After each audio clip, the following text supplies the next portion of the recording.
Hey everyone! Today we're diving into 13 Things Mentally Strong People Don't Do by Amy Morin. This book is packed with powerful lessons that challenge common thinking patterns and empower you to build resilience. And trust me, Amy Morin knows what she's talking about. As a psychotherapist and someone who has faced unimaginable personal loss, her insights come not just from science, but from real-life experience. She breaks down the mental habits that hold us back, like wasting time on self-pity, fearing change, and giving away our power, and offers actionable strategies to break free from these traps. In today's video, I'll guide you through key lessons from the book, share inspiring stories, and provide practical tools to help you become mentally unstoppable. And let's dive into this journey toward mental strength. You're not going to want to miss this. One of the most eye-opening lessons in 13 Things Mentally Strong People Don't Do is the power of letting go of self-pity. Amy Morin makes it clear. Mentally strong people don't waste precious time feeling sorry for themselves. Now, this doesn't mean suppressing sadness or pretending everything is fine when it's not. It's about recognizing when sadness turns into a toxic loop of self-pity that keeps you stuck. Let's start with a personal story from Morin herself. At just 23 years old, Amy lost her mother to a sudden brain aneurysm. The grief was overwhelming, and it left a hole in her heart that nothing could fill. But life wasn't done testing her. 3 years later, her husband passed away unexpectedly, and Morin was once again faced with unimaginable loss. It would have been easy for her to fall into a cycle of asking, "Why me? Why did life have to be so cruel?" And for a time, those thoughts did take root. But she realized that self-pity was only deepening her suffering. What saved her was a conscious decision to focus on what she could control, honoring her loved ones by living fully and helping others through her work as a therapist. Self-pity, Morin explains, tricks you into believing that life is happening to you, not for you.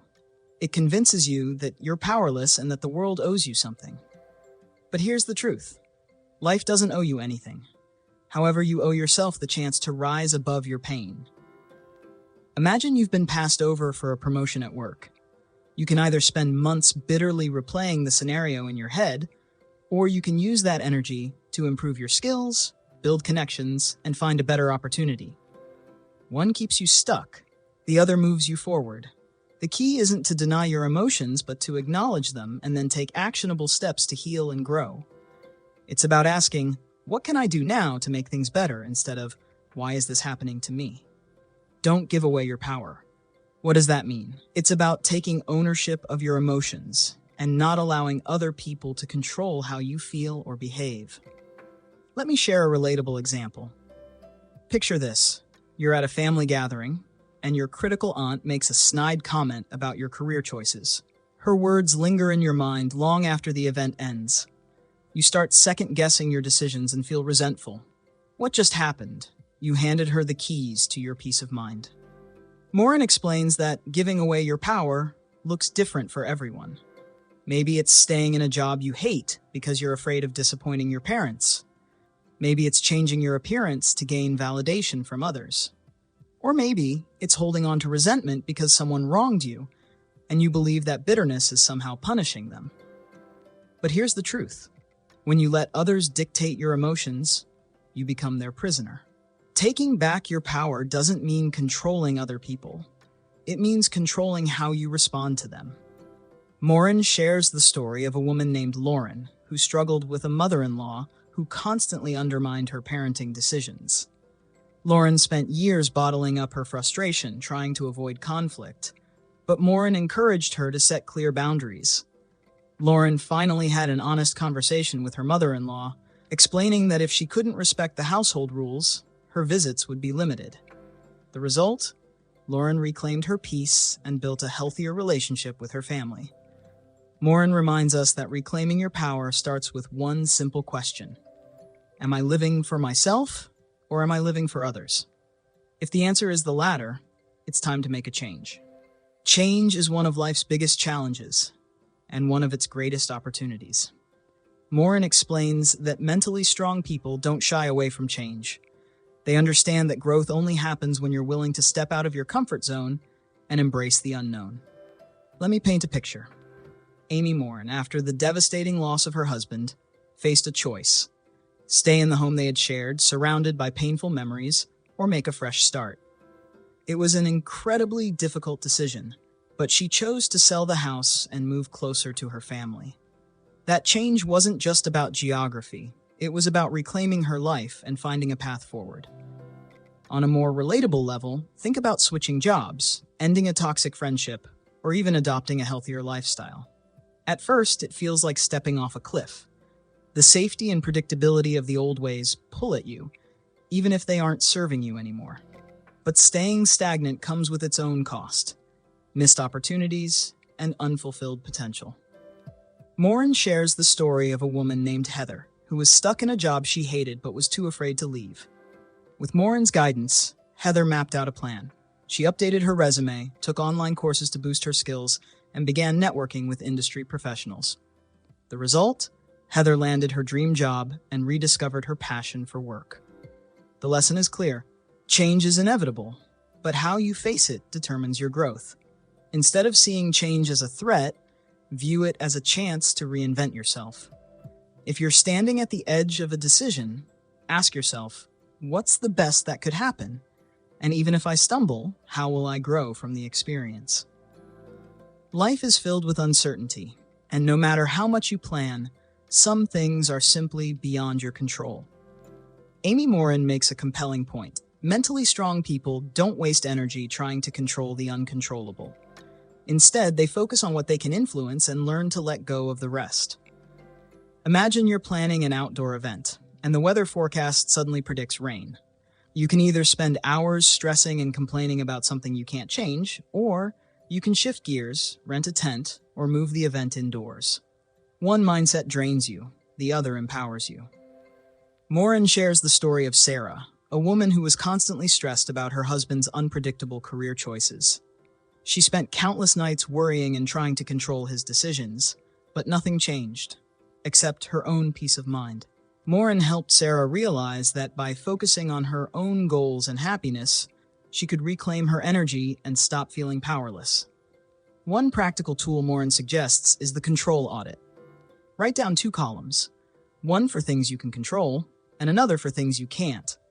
Then consciously choose to invest your energy only in what's in the first column. This shift in mindset isn't just about peace, it's about productivity. When you stop worrying about external factors, you free up mental space to actually make progress. Don't fear taking calculated risks. Fear is a natural response to uncertainty, but mentally strong people don't let it stop them from taking meaningful risks. Morin emphasizes the difference between reckless risks and calculated ones.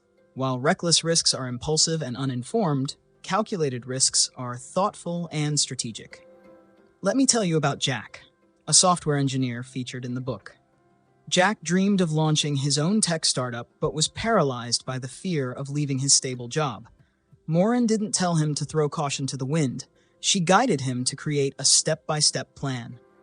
Jack saved up 6 months' worth of expenses, built a prototype on weekends, and networked with potential investors. With a solid plan in place, Jack finally took the leap. The journey wasn't without its challenges, but that calculated risk led to a thriving business that Jack could be proud of. One of Morin's best pieces of advice is to ask yourself these 3 questions before taking a risk. What's the worst that could happen? How likely is that outcome? Can I handle it if it does happen? If you can answer yes to that last question, you're probably ready to move forward. Growth only happens when you're willing to face discomfort and uncertainty head-on. We've all felt it at some point, that pang of jealousy when someone else achieves what we've been working toward.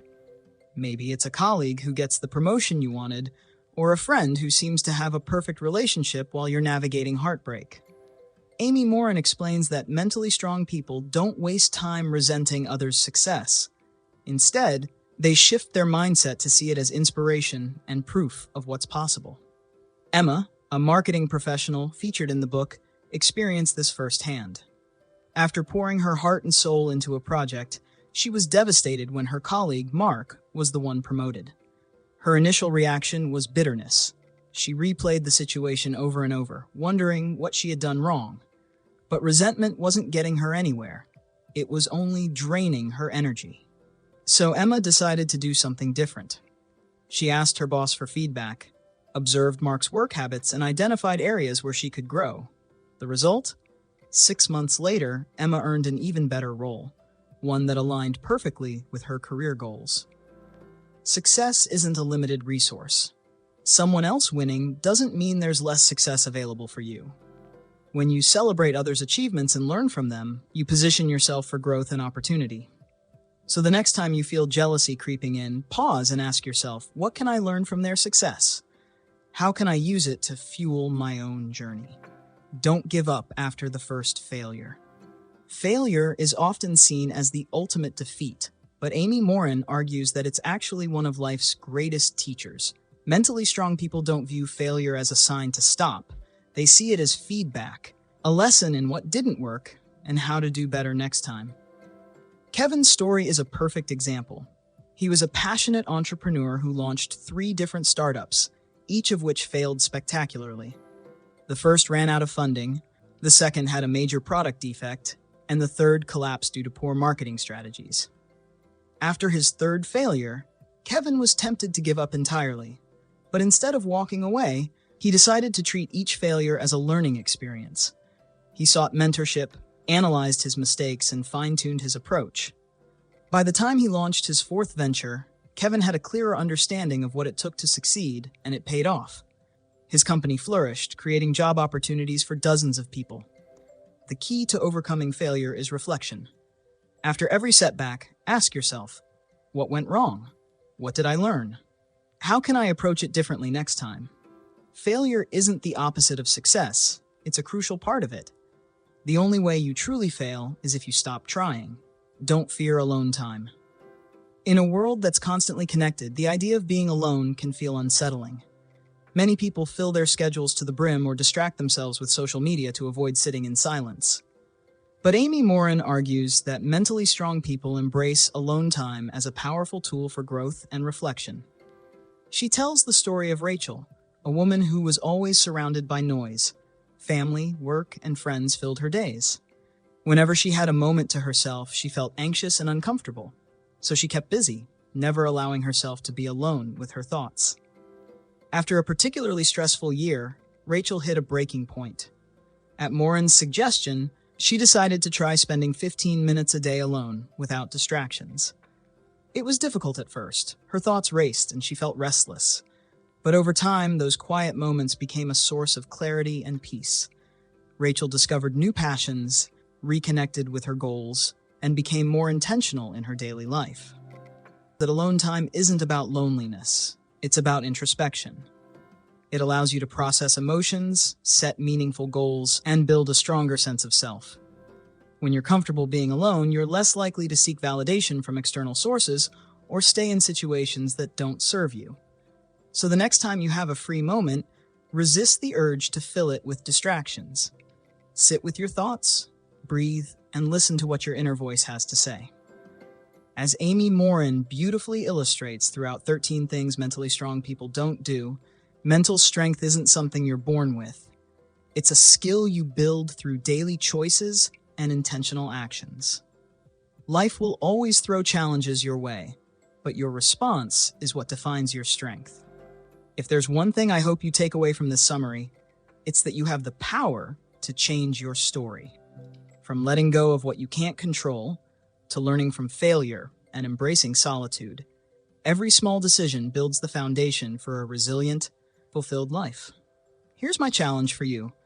Tomorrow morning, when life presents you with a choice, pause and ask yourself, what would a mentally strong person do? Then choose to act accordingly. Thank you so much for tuning in to Bix Book Summary. If you want to grab a copy of 13 Things Mentally Strong People Don't Do and support the channel, check out the link in the description. I'll really appreciate it.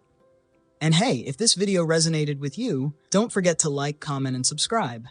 Let me know in the comments, which of these mental habits are you ready to break? I'd love to hear your thoughts and journey. Until next time, remember, you are stronger than you think. Stay strong, keep growing, and I'll see you in the next video.